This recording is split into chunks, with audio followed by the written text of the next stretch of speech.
আসসালামু আলাইকুম রহমতুল্লাহ। সম্মানিত ভিউয়ার্স, আজ আমি দেখাবো কিভাবে কোনো লেখা কপি করবেন এবং পেস্ট করবেন, হোক যে কোনো লেখা। হোয়াটসঅ্যাপে মনে করেন আপনাকে কেউ কোনো গুরুত্বপূর্ণ কোনো লেখা দিয়েছে, কোনো নাম্বার দিয়েছে, কোনো কোড দিয়েছে, সেটা আপনি কপি করবেন, কপি করে আবার অন্য কোনো জায়গায় পেস্ট করবেন। সেটা কিভাবে করবেন সেটা আমি এই ভিডিওর মাধ্যমে দেখাবো। অনেকেই এই বিষয়টা জানেন না। তো প্রথমে আমি হোয়াটসঅ্যাপ ওপেন করলাম। হোয়াটসঅ্যাপ ওপেন করার পরে মনে করেন আমি এখানে দেখেন একজনের সাথে আমার কিছু চ্যাট হয়েছে।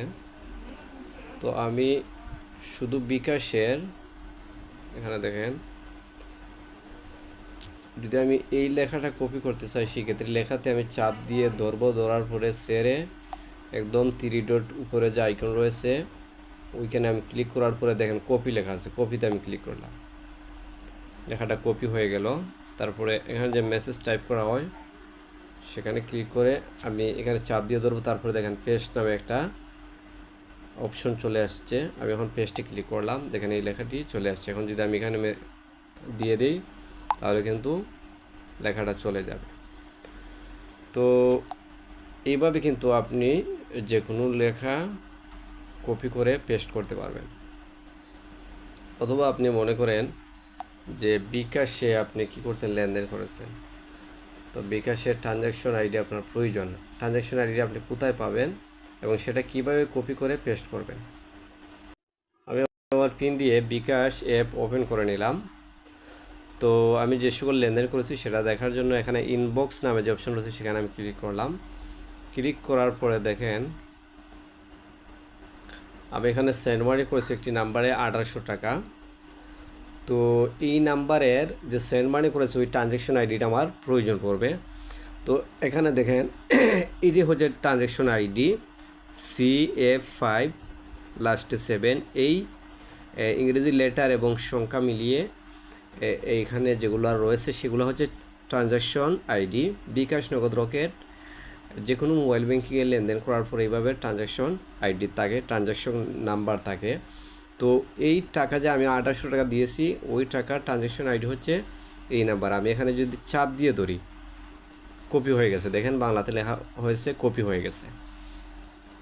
এখন মনে করেন আপনি আদিবা টেলিকম ব্যবহার করেন, আপনার টাকা সেন্ড মানি করার পরে আপনার ট্রানজ্যাকশন আইডি ওই সময় কপি করেন নাই।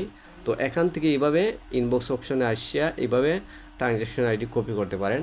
এখন যদি মনে করেন যে আপনি আদিবা টেলিকমে টাকা অ্যাড করবেন অথবা আদিবা টেলিকমে আপনি টাকা দিয়েছিলেন, তো আদিবা টেলিকম অ্যাপ ওপেন করে নেবেন। ওপেন করে নেওয়ার পরে সেমভাবে আগে যেভাবে দেখাচ্ছি পেস্ট করার সিস্টেম, যেমন দেখি আমি যে বিকাশের ট্রানজ্যাকশন আইডি যে কপি করেছি ওইটা যদি আমি এখানে পেস্ট করি, এখানে আমি পেস্ট করতে পারি। দেখেন চাপ দিয়ে ধরে এভাবে যে কোনো জায়গায় আপনি হোয়াটসঅ্যাপে দেন, ইমোতে দেন, ফেসবুকে দেন, মেসেঞ্জারে দেন, যে কোনো জায়গায় এইভাবে কিন্তু কপি করাগুলা পেস্ট করতে পারবেন। ফেসবুক থেকে আপনি কোনো কিছু কপি করে না হোয়াটসঅ্যাপে দিতে পারেন, হোয়াটসঅ্যাপ থেকে কোনো কিছু কপি করে ইমোতে দিতে পারেন, ফেসবুকে দিতে পারেন, মেসেঞ্জারে দিতে পারেন, অথবা অন্য কোনো মাধ্যমেও দেওয়ার সুযোগ রয়েছে। ঠিক আছে, সেমভাবে কিন্তু। তো এই বিষয়গুলো কিন্তু অনেকেই জানেন না, অনেক ভাইরাই আমরা স্মার্টফোন ব্যবহার করি কিন্তু এই বিষয়গুলো অনেকে জানে না যে কীভাবে কপি করতে হয়, কীভাবে পেস্ট করতে হয়। যাই হোক, এই ভিডিওর মাধ্যমে আশা করি আপনারা বুঝতে পেরেছেন, উপকৃত হবেন অবশ্যই।